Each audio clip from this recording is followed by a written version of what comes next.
Hi guys, this is the Eagles, Esky Eagles 1100 wingspan tricycle undercarriage, little number that caught my eye last year when Bonafide Pirate and Andrew Newton both reviewed it and highly rated it as a small possible FPV ship. And the thing that struck me more than anything was the strong looking undercarriage, because I've had quite a few planes with undercarriage before that I've converted to FPV, and with the extra weight and what have you, it's just never worked and it's always bent and broken and what have you. So I thought I'd give this one a try, and I've just kept it relatively straightforward, quite light. I've just got a TS832 600 milliwatt video transmitter just strapped to the underneath, and attached to that is just a little Foxeer micro camera, and I'm just using the rubber duck antenna that came with the VTX because it appears to give me the best video for around these parts where I seem to be getting a lot of problems if I use any other sort of antenna with reflections and that sort of thing. The gear just unplugs from the fuselage. It's not carbon fibre as was first thought. It is actually an aluminium of some sort. It's surprisingly strong though, and it just clips in and clips out, so if you do need to straighten it at all, it's an easy job. I've had to do a little tweak and that's about it. And the nose gear is pretty strong too, which is quite reassuring for hard landings. There's not a lot of battery space, and so I'm using just an old batch of 2200 zippies that I've got kicking about, which can give it up to about 15 minutes of cruising, which to be honest is fine for how I intended using this. There's plenty of other unused space in this, and you can see in the next clip that I actually cut an access hole pretty much directly under that plywood tray, and that actually revealed quite a good large space to put in the receiver and a flight controller, albeit it's a simple flight controller, but it's still no smaller than the most up-to-date ones, and it just gives me a reliable return to home. You can see it in there, that's a receiver on the top, and that's just strapped to the flight controller underneath. FreeSky receiver, which gives me a good safe at least probably 6 to 8 Ks, but I don't intend to fly this one at all that far, so we'll give it a little whirl. I bought it actually because I've got a new house here on a section of land that is quite tricky to get in and out of. This is my little strip here, but it's off camber. I've got a house behind me, I've got a house in front of me, I've got my own house to worry about, and it's not quite so easy to get in here without trouble, so I thought I'd try this one. This was an aborted attempt at landing, so I have to be quite careful. This was trying to land from the south of the section, which means dipping down over the neighbour and then dropping it down quite sharpish, but there was a bit of a side wind and it cocked up here and just drifted. It seemed to all just float, just didn't want to come down, so I aborted this one and thought, alright, let's go round again.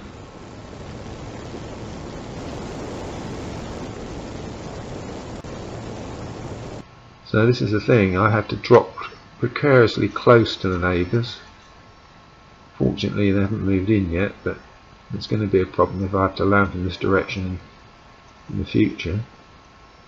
So this time I try and drop it down a bit sharper, but again you can see it's crabbing with a side wind. It just would not come down. She bounces again, and then goes out of my view, just disappears off over that bank.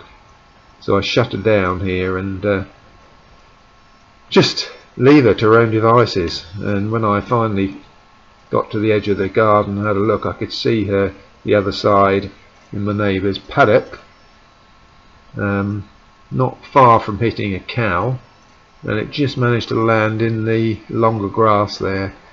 But the battery did shoot out, took the canopy off, and actually damaged the front. I did have to stitch it up a little bit, which was annoying. This was an approach when the wind was actually coming from the south, so it gave me a little bit more chance here, because I don't have to drop down over any neighbours. Although this time I very nearly landed in my trailer.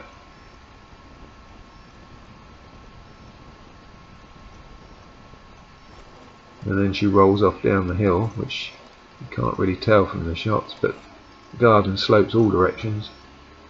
And this is a runway which runs east to west, but it's off camber as well, so it's only any use if the wind's coming from the west or the east, but in that direction west. And this is a takeoff to the east. You can see the undercarriage. It's quite flexible, but it works well, I have to say. The wheels are big enough that you can take off on some pretty rough old terrain. And this was a short trip around the manor. You can get quite a good view from the camera here. Although this is the number 16 camera just stuck on the back end here, just to record from this angle. I'm not FPVing through this. I'm FPV through the fox ear, which you can see. Well, it's amongst that clutter you can see just in front of the antenna there. It's funny because I was using circularly polarized Spironet, a Fat Shark one, but recently I've been getting an awful lot of problems with video reception, and it transpires that I'm getting reflections off all the tin roofs of the houses around me, and the only way of avoiding it now is to use dipoles, cheap old rubber duckies. For some reason they just don't seem to be bothered by it, so I have to accept that I can't go hugely far. But then, as I said before, this wasn't intended for a long distance FPV ship. It's just mainly just for tootling around the garden and the neighbourhood. But she's nice and steady. She can make it to windward in some pretty hefty winds. I've got a handheld anemometer, and it was gusting over 40 k's this afternoon, and I put her up, and she was quite capable. If you shut back, she'll reverse, but she would still make headway. And yeah, she's very stable. She doesn't drop a wing at all. She just does gentle stall. No nasty habits. They'll fly real slow. Reasonably quick too, downwind particularly. This is another close one here. She wouldn't come down. This is and then of course my landing from this direction on my section is downhill, so I was just on the verge of gunning it and thinking I perhaps need to go around again, and I decided to chance it, and you'll see that it cut it quite fine. She stopped just in time. So that was quite lucky. Now where do we go from here? Yeah, this is taking off on the garden. Again, it's a rough old bit of grass, but it manages quite well. Particularly good if you've got a decent headwind. And that's the sort of view I get from the fox ear. What are we doing here? See, I've bung these wing struts on. I put them on just for, it doesn't need it, but I had an old coaxial helicopter with some aluminium struts on it, and I thought they'd make nice wing struts, make it look a little bit more like an ultralight. I popped this up last night because there was a fire. We've got a real drought here at the moment, and can hear all the sirens, so I popped up to have a quick look and see what was going on. And you'll see all the traffic there is at a halt. Huge tailback there. There's the fire brigade tackle that grass fire, which at this stage they seem to have just about put out. I had a quick peek at that and went around for one more little peek.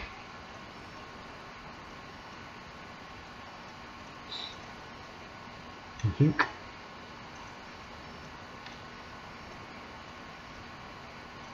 Yeah. One more little nosy, make sure it's out, or near out. Everything's tinder dry here at the moment, so we're all a bit fearful of grass fires. And then there's the inevitable attempt at another grass landing in the garden.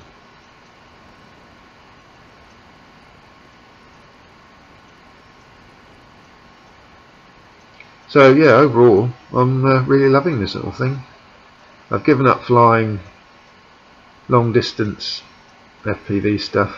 There's just too much air traffic around here, so I'm keeping a little bit nearer home where I can hear if there's any air traffic from some way off, and I'm pretty much flying this most of the time, and my little Z84 wing for further afield stuff, because it's just light, quiet. Oh, well, it's not actually that quiet, but it's fairly unobtrusive.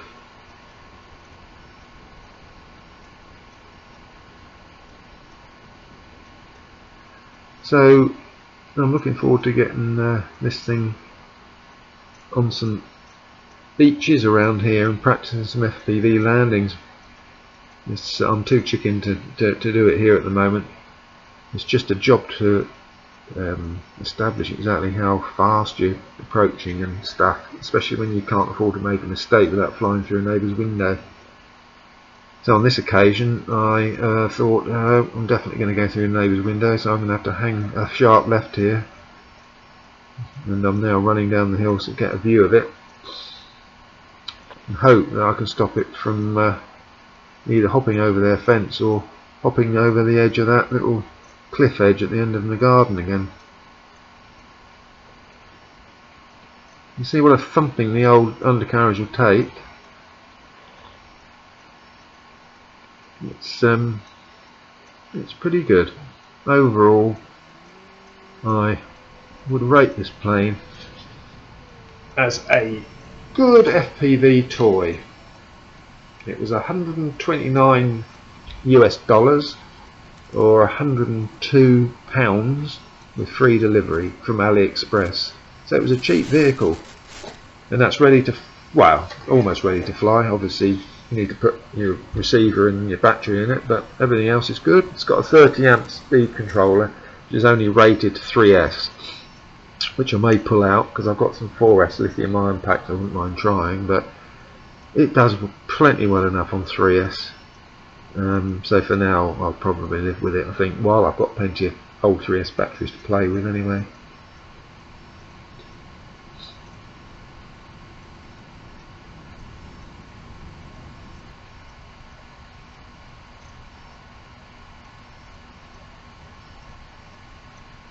Got my usual strobe on the front of it, which is wickedly bright and very handy for finding her in the sky. That was one of my rare decent landings, and this is it from the number 16 camera view stuck on the wing. And you can stick this camera pretty much anywhere on this and it doesn't seem to bother it, which is handy. Now this is an earlier flight. You can see I've got the spironet on there. Peculiar that the dipoles are doing better. Actually had the, one of those rubber duckies on my Z84 and got out 9 kilometres. It worked just as well as any of the other more expensive antennas I've used.